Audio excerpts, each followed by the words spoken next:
First of all, I want to thank Father Nathan for putting this together, and the idea of this day and the idea of the course, it's certainly timely, and I'm most grateful to be asked to be part of it. I truly feel gratitude. I think that being grateful, as I am to be here today, is really the most profound prayer, and that being grateful and living gratefully is the way that we recognize our relationship with others and for those who have paved the way before us, and also a recognition of our dependence on the Creator. And so it's in that spirit of gratitude that I think that I try to offer these reflections. I feel very, very wealthy. I have been very blessed. And I have, particularly, I've had great opportunities in education here at Stanford, great experiences in my life, a 42-year marriage to Kim Hua, who's sitting right here. And I've had, as the introduction, I've had 3 wonderful children. One of them, Christine, who's back there, Christine is now a pediatric neurologist at University of San Francisco. And sitting next to Christine is Chris Donahue, another Stanford grad. So we have all kinds of Stanford connections. We also have 5 grandchildren. I wanted to just say something about women. And I feel that I've lived with a woman for 42 years, and I have 2 daughters. And I think that in some ways you can say women do think differently. But it's a way that I think that what we share is even more fundamental. We share our aspirations, we share our hopes, we share our convictions, we share all the essentials of wanting a family life, wanting successful children and healthy children. And we've walked together for these years, hand in hand in the same direction. And I've learned a lot from women. And I feel that I would like to think, maybe I'm not the perfect judge, but I'd like to think I'm a better man for having been surrounded by wonderful women. And so if we are talking about women and men thinking differently, I would suggest that this means all the more reason that we have to have women in leadership roles, because we're missing a lot if we don't. And to have women in leadership roles is also essential because it makes us more complete as human beings. So that's an aside, but I really feel that's important to say. I really do believe that we're all on spiritual journeys, and that I have been on one, walking as part of this pilgrim church for these many years. I have a unique perspective, and I know that there are people here who really are students and scholars of the council, and I don't pretend to be. But what I can offer, at least, and what I'm an expert on, is my own journey. And it's a unique in some ways because I entered Stanford in 1962 when the council began, and I graduated from Stanford in '66, just after the council ended. So the 4 years that I was at Stanford coincided with the council years. And in some ways, that positions me to give some kind of reflection on what the council was like at the time. But I wanted to, very briefly, because I know it's 1 o'clock and this is the most difficult hour to hear someone.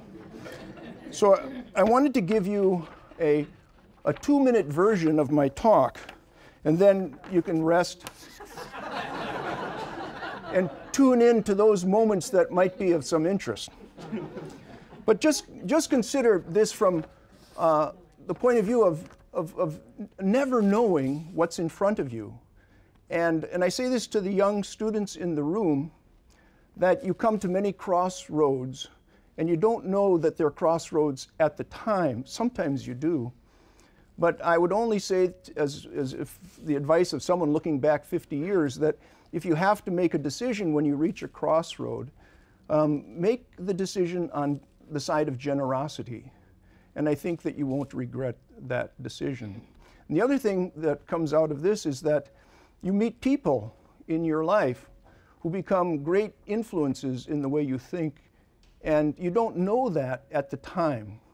But in retrospect, looking back, you say, those are the 4 or 5 people who really set me on a path forward and influenced the way I think and the way I act. And I bet you that everyone in this room could think about 4 or 5 people, and they say, these are the people. And of course, our parents, and of course, our brothers and sisters and whatnot.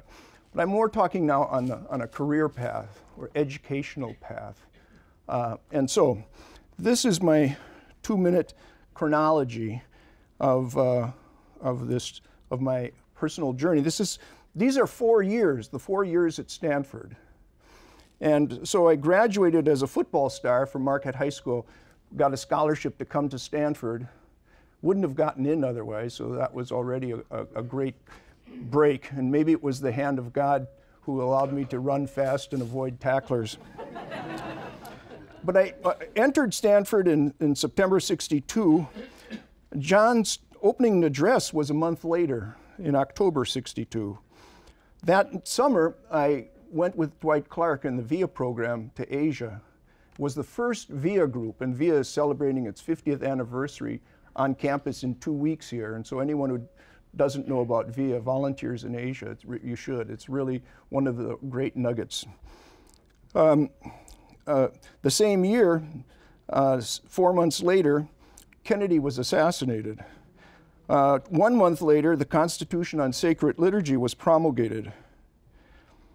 6 months later, the Gulf of Tonkin incident. 1 year later, I went to Stanford in France and spent 6 months in France, in Europe. And at that time, one of the trips we took was to Rome and the Vatican. And we were actually watching the cardinals and bishops walk in and out. And we really didn't have a sense of the importance of it at the time. But nevertheless, I can say I attended the council. 2 months later, I turned 21, came of age, 21. 3 months later, the Marines landed in Da Nang. 2 months later, I became president of the Catholic Club at Stanford. 2 months later, Gaudium et Spes was promulgated. That 1 day later, the same day, or Vatican II closes. That year, my senior year, were the Vietnam teach-ins at Stanford. My graduation was in June of '66. That was the same month that Thomas Merton published Conjectures of a Guilty Bystander. I began to go to Vietnam. Even before a graduation ceremony, I was in Vietnam as a volunteer during graduation. I arrived in central Vietnam, where I began working with refugees in that summer. Wrote my first article for NCR about a month later. So that was '62 to '66. What an amazing time to be here. And when we were planning this, of course, no one knew that we would be in an interregnum. That's that period for about 2 weeks in which we're all adults. And then in another 2 weeks, we become children again.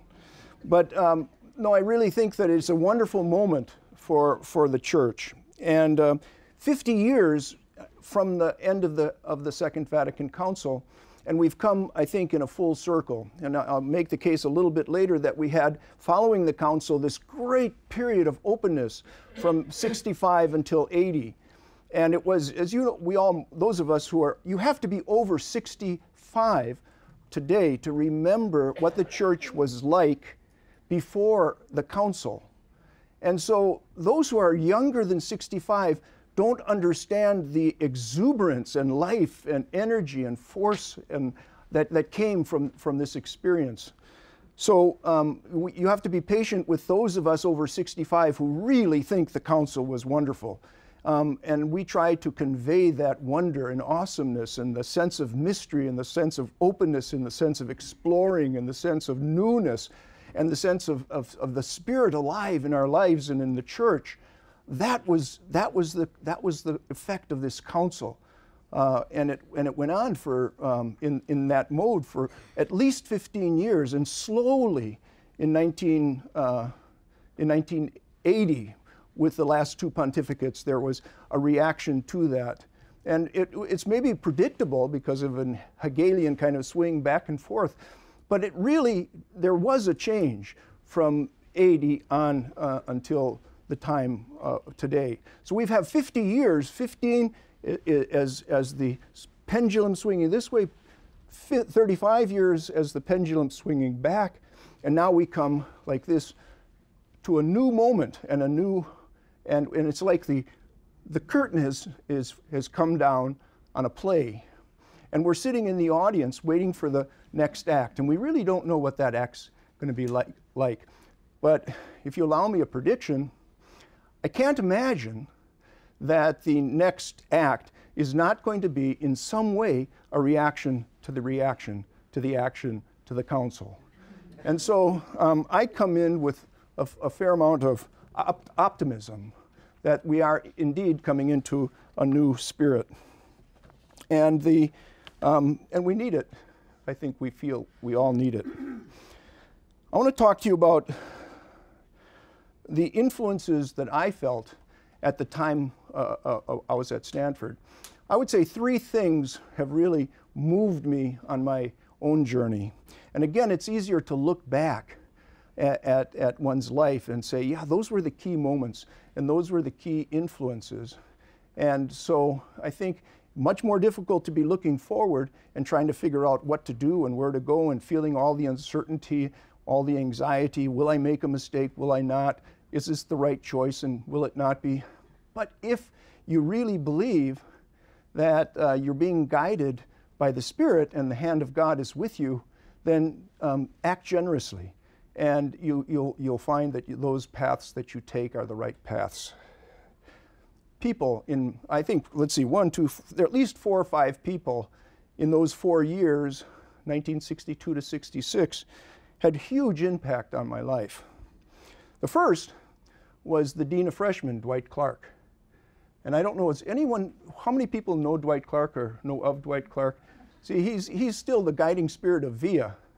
And he was Dean of Freshmen. And when I came in here, I came as a pretty traditional Catholic, and not having thought a lot about war, I thought more about football than war. But I knew that our church kind of supported war, if it's a just war. That was sort of my sense of it without giving it a great deal of thought. And I met Dwight Clark, who was a Quaker and a pacifist. And that was the first challenge to my thinking as a Catholic, that I found a person in my conversations, a Quaker who was a non-Catholic, who seemed more Christian than the people that I had encountered. At least he seemed more Jesus-like. And he would be able to talk. He wasn't preaching, but in his conversations about pacifism, I started to say, whoa, wait a second. This is a whole new way of thinking about a war and about what Jesus was trying to teach us. And so he invited me as part of a group of 20 of us to go to Asia after my freshman year. And we spent 2 months in Asia, and I was working in a refugee camp in Hong Kong with small children. And that experience in Asia also was formative in a way that I never imagined it would be. The next person who was a huge impact on my spiritual journey was Father John Duryea. And Father John, who was the Stanford chaplain and pastor at St. Anne's, and it was during the council that he was talking about the council, but he was such a pastoral person, a quiet person, but also a keen intellect. And he would be able to combine the intelligence and the pastoral guidance that was so fresh in the church at that time. And that community at St. Anne's was a huge, huge community of love and hope and inspiration. It was largely because of his pastoral hand That's Father John. And then another was Robert McAfee Brown. And can you imagine, I think Robert McAfee Brown came to Stanford in 62. He might have come in 63, but he was 63? 62. So Robert McAfee Brown and I came to Stanford at the same time. and then all of a sudden he's coming as a Protestant observer. And this is another maybe something that some of the older people here will remember. The Vatican Council was not the Vatican Council when the Vatican Council was the Vatican Council. The Vatican Council, at the time of the Vatican Council, was unknown. And it was an ecumenical council. And the big innovation of the Vatican Council when it was starting was simply that it was ecumenical and that there were observers there and they were trying to reach out to non-Catholics. And that would include non-Christians. But it was so innovative at that time to have a Protestant and a Catholic talking together and have Robert McAfee Brown as an observer and then come to Stanford to be a teacher. And then Robert McAfee Brown invited Michael Novak to join the faculty back when Michael Novak was in beads and longer hair. Remember that, Michael Novak? Some of you might. But all of this was so innovative that Catholics and Protestants were actually talking together instead of hurling pies at each other. And for people today, they think, what? But that was the kind of change and the kind of substantive change that we were seeing. This is a part of the Ecumenical Council. But to have Robert McAfee Brown come and then speak about the council, and so I immediately started taking courses from Robert McAfee Brown, and I took a course on Tillich, and I started to say, whoa, you know, there's people who are not Catholic who are giving great insights into Christianity. And this was mind-boggling, because it was really almost unsettling that I could be hearing about Martin Buber and Paul Tillich and others who really were giving me profound insights into my own Christian faith. There was no proselytizing or what, but it was more of let's just talk about this and let's learn from it. And existentialism, I learned the word. It was a wonderful, wonderful kind of formative time. Later, when I went to Vietnam, I'll just say this as an aside. Later, I went to Vietnam. When I was in Vietnam for those first 2 years working with refugees, I used to write letters to McAfee Brown. And some years after that, I was having a lunch with him across the street. I forget the name of the restaurant on the other side of El Camino, the restaurant right there in the corner of Palm Drive or something. And we were talking, and he said, Tom, do you realize that your letters from Vietnam helped shape my own thinking on Vietnam and liberation theology? And I said, whoa. I said, we're in trouble. But the truth is that you never know who you're influencing and how you're being influenced. But only looking back do you get a better sense of this kind of experience. Then two others, Dorothy Day and the Berrigan brothers, because our church in the early stages were really accepting and supporting the war, but we had those, the Berrigan brothers especially, were saying no, no, no, no. And I have to say that this had a huge impact on my own thinking at that time. I'm going to skip. So we were talking about the formative things that were going on and Vietnam was one of them. Do you know that in the first week of the first session of the Second Vatican Council, we had the whole Cuban Missile Crisis, and we were ready to go to war.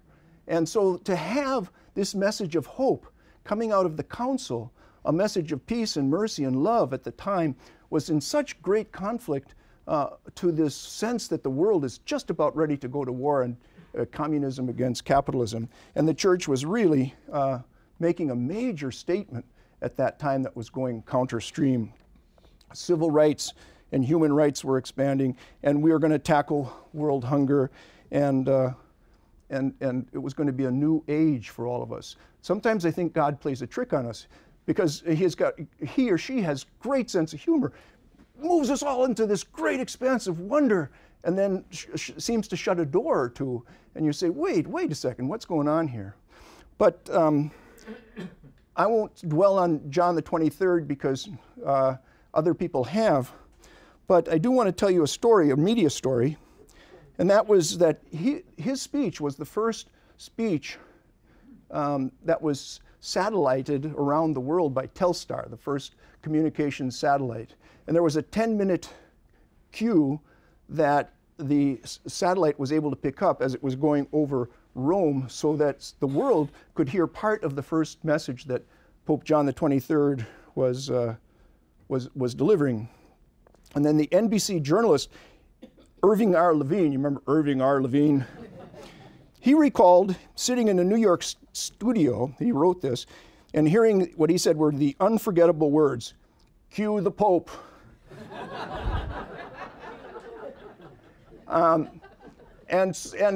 But so what does this really say?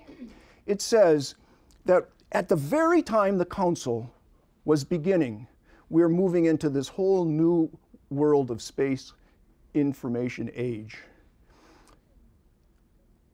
Here's something to think about, and I'm not the first one to say this, but so the Second Vatican Council was aimed at bringing our church into the modern world.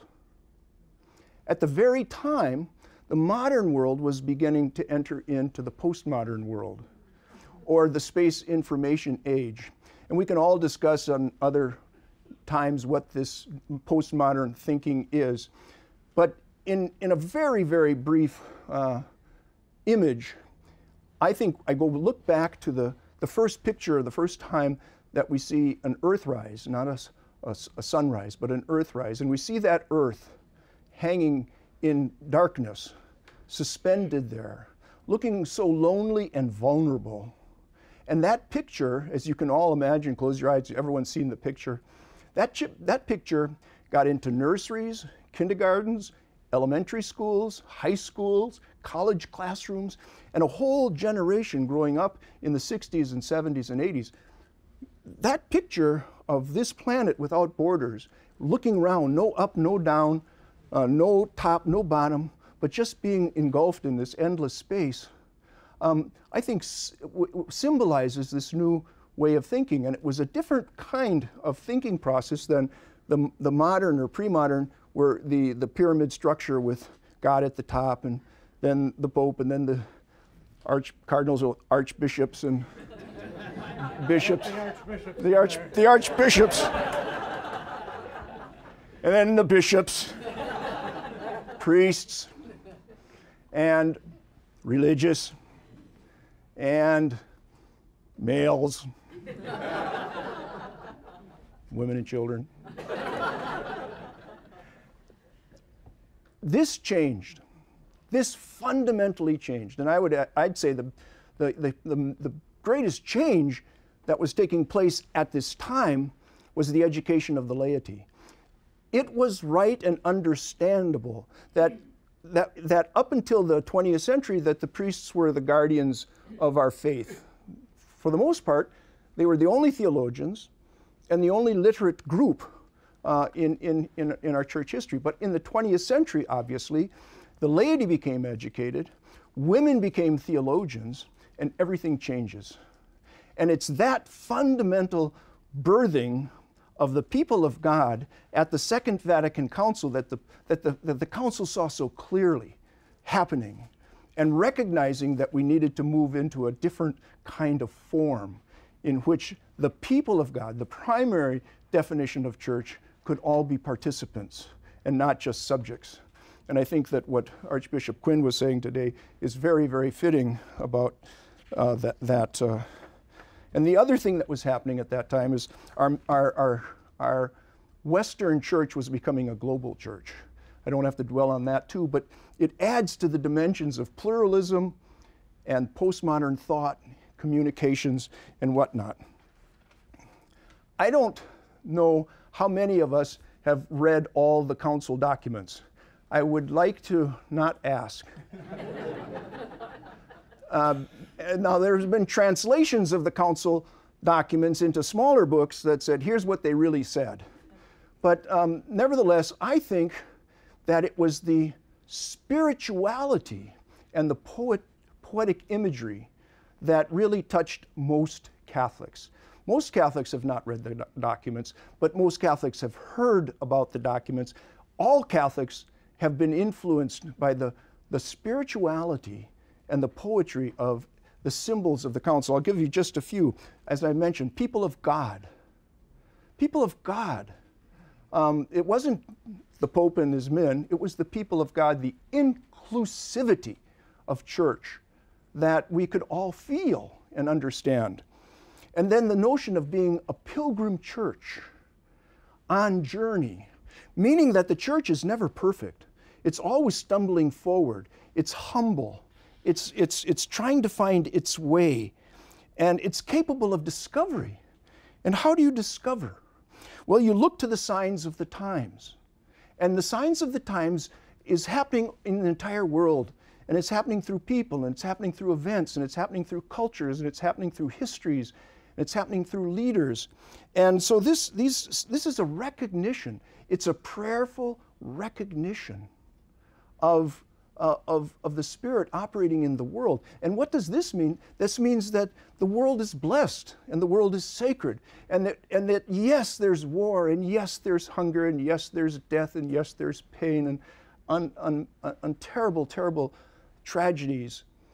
Nevertheless, this is a sacred, holy grounds, and that we can look for and walk with and feel the strength of the Spirit if we take time to discern the Spirit in our lives and in our world.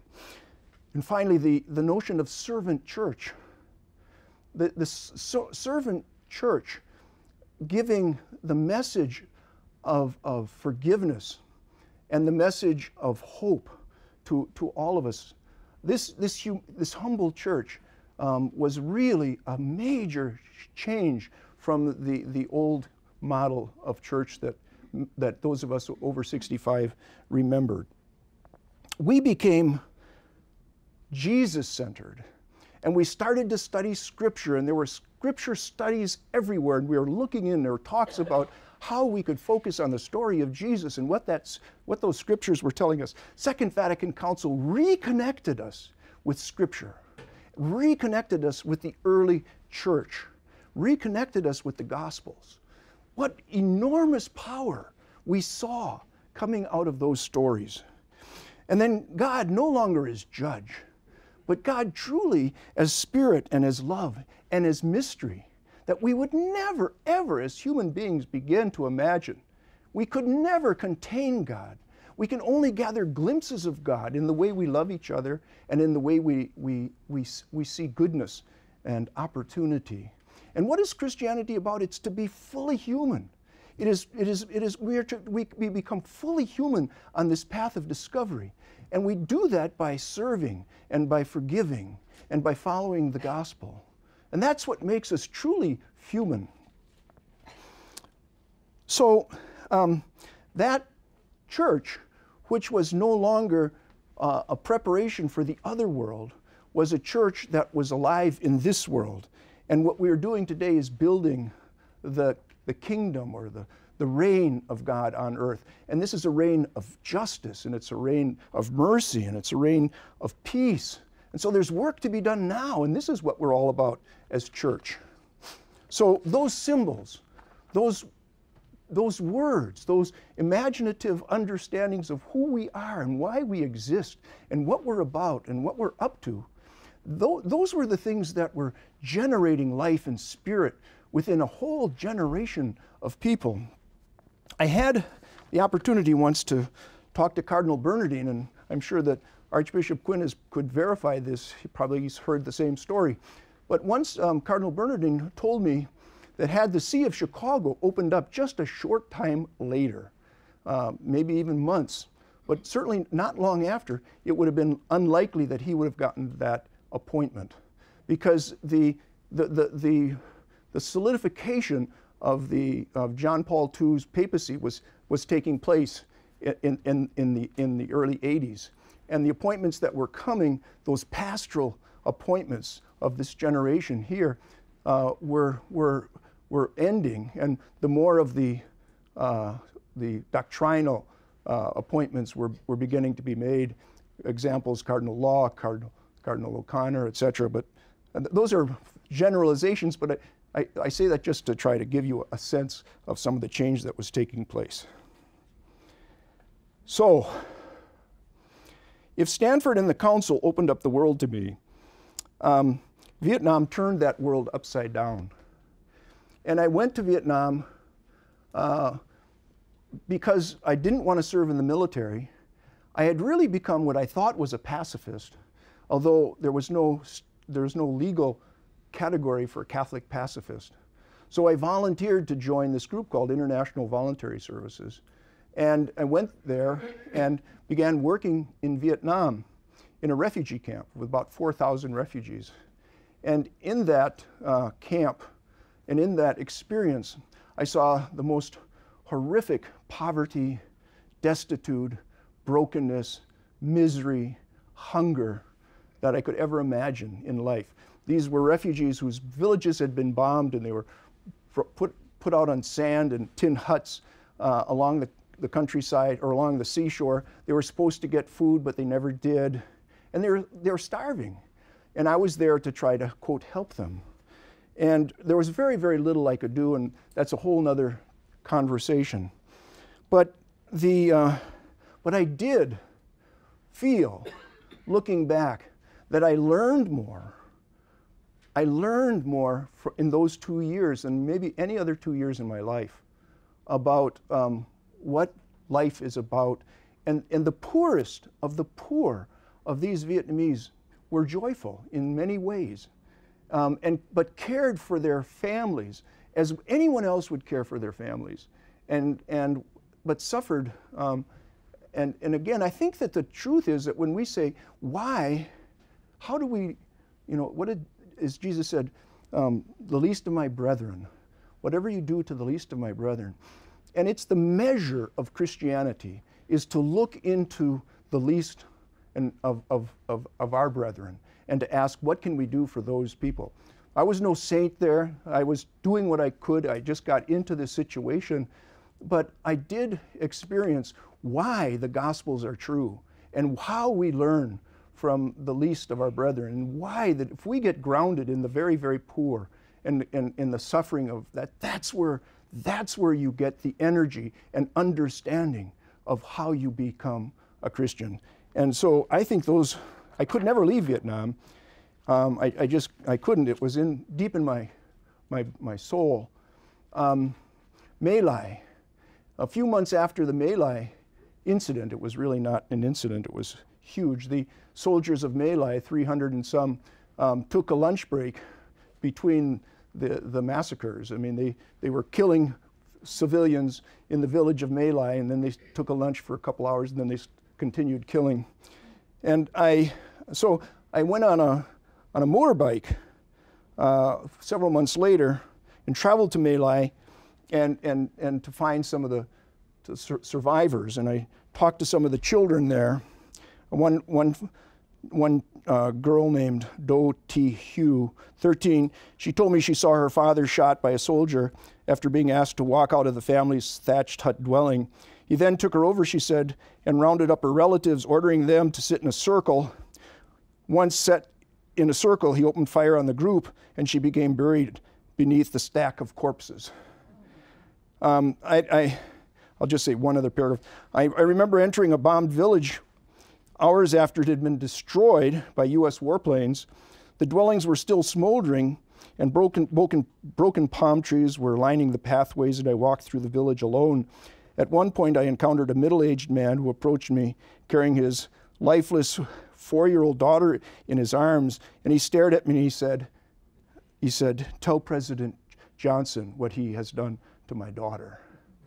And those searing memories shaped me and shaped my sense of what church is about as another effort of trying to be one in community with these poor people, and I felt I had to tell their stories, and so that's one of the reasons I got into journalism.